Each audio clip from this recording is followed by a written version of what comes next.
هم يقولون في آلهتهم أنها تشفع، تقرب، تدني من الله جل وعلا، تتوسط عنده في تحقيق المطلوب ودفع المرهوب.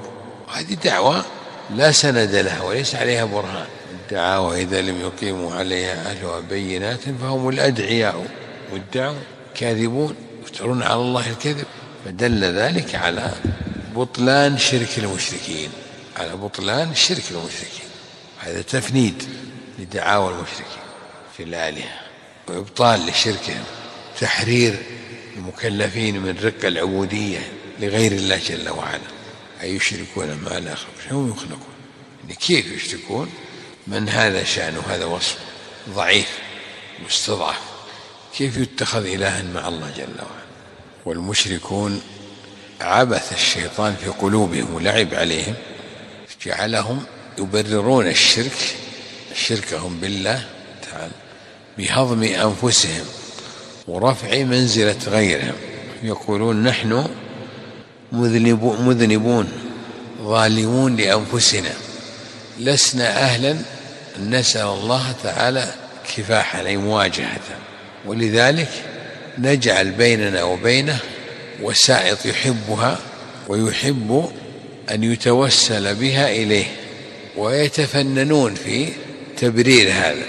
فيقولون مثلا عن تعلقهم بالأوثان من الأشجار والأحجار إن هذه مخلوقات غير مكلفة لا ذنوب لها فتشفع، وإن كانت أشجارا ظليلة أو كهوفا ظليلة أو مياه جارية عيون جارية أو نحو ذلك أو قبورا عليها أبنية، قالوا إن هذه الأماكن تقصدها الأرواح الطيبة، فإذا أكرمناها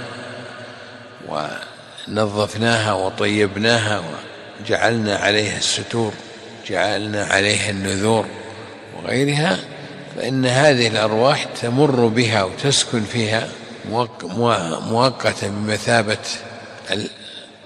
الخانات والفنادق وغيرها، فإذا ذهبت إلى ربها شفعت لنا لكوننا أكرمنا محطات نزولها مواطن راحتها.